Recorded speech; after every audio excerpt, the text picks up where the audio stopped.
My SpoolTenna broke. The BNC right here broke right off during an activation. Woe is me. Woe is me. What will I do now?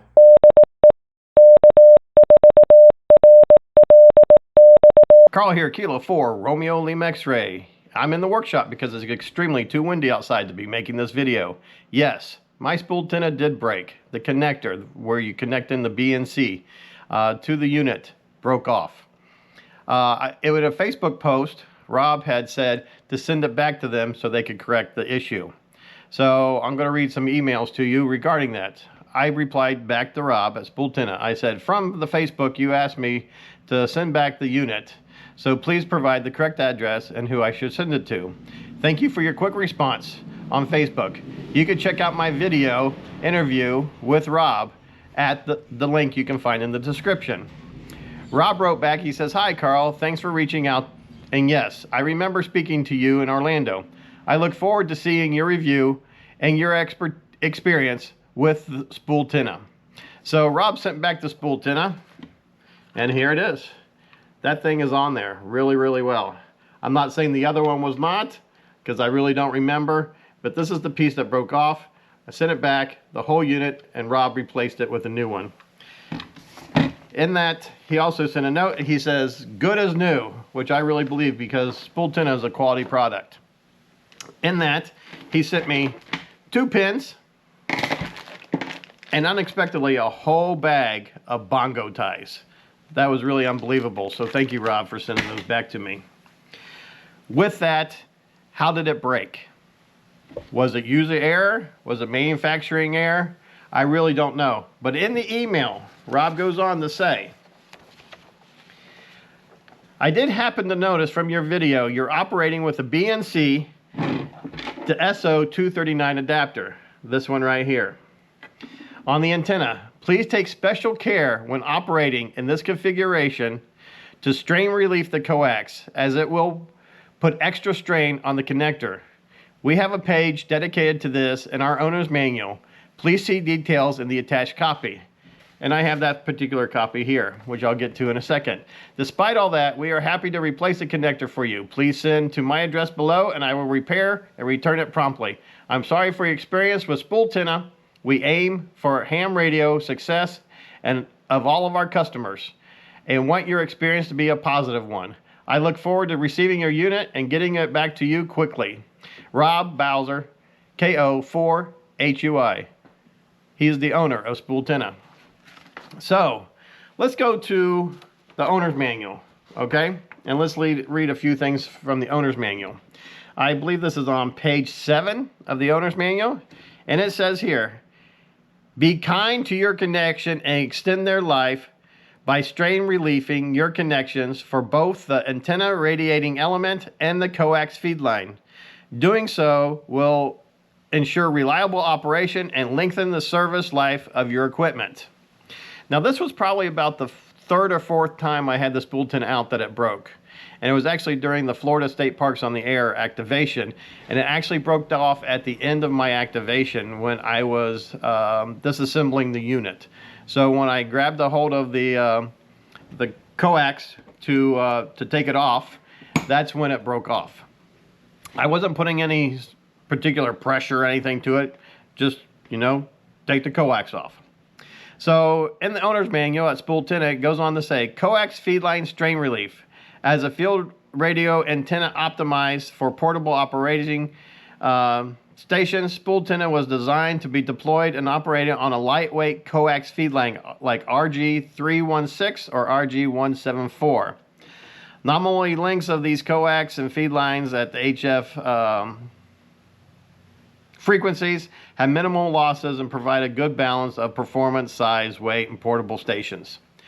Coax connectors on both the antenna and the cable assembly will have longer service life if they are protected from undue strain. A simple and common way to add strain relief to the SpoolTenna feed line connection is to use a supplied bongo ties or bongo tie to provide the mechanical linkage to the coax cable and the body of the antenna.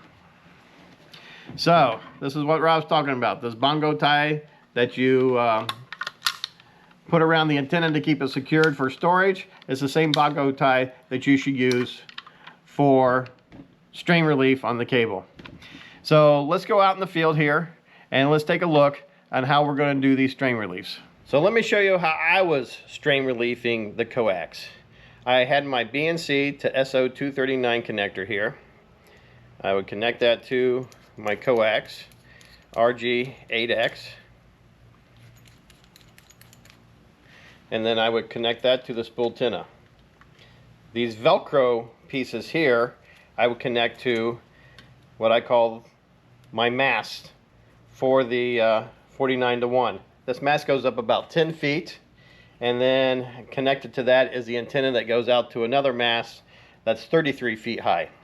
So I use 2 of these Velcro straps that I also use when I wind up my coax, and that's how I was strain relieving my SpoolTenna, as well as any other end-fed half-wave antenna I was using, which seemed to work out pretty good. But when I was doing the POTA, I was disassembling it, and at this point here, when I got ready to disconnect it, that's when it broke. So let's take a look at how Rob suggests that you strain relieve your coax. So Rob at SpoolTenna, and in the owner's manual, it specifically shows you how, with pictures, to strain relieve the coax. I did go out and buy RG316, the smaller coax, which he suggests. You take the bongo tie that he supplies you with the unit, and you basically wrap it around and pull it onto the coax, so it's nice and strong. Then you take this bongo tie and you insert it over top of the SpoolTenna, just like that.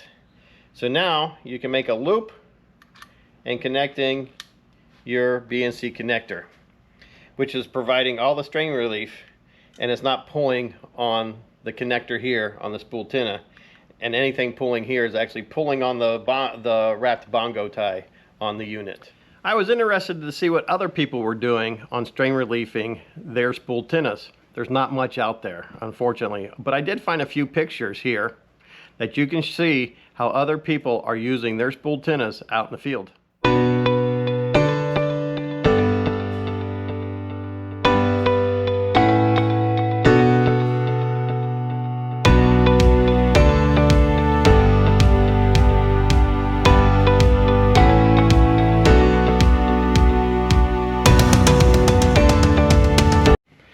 As you can see in the pictures, some people strain relief and others didn't. And those pictures where they are not strain relief are actually from YouTube creators that we all know and love. Moving forward, I'm going to be using the RG316 coax cable on this SpoolTenna, as well as any other end-fed half-wave antenna. This is also going to be beneficial to me when I go to Macedonia for a DX expedition later this year. Make sure you subscribe to my channel. Hit that notification button so you're alerted of future videos I'll be producing. I'll have the SpoolTenna back out in the field, showing you how I set it up and showing you whether you should use a dedicated radio or your coax as a counterpoise. Thank you again, SpoolTenna and Rob KO4HUI, for all the help you've given me for fixing my SpoolTenna and making me a happy camper. Until next time, I'll get you in the log. This is Kilo 4 Romeo Lima X-Ray.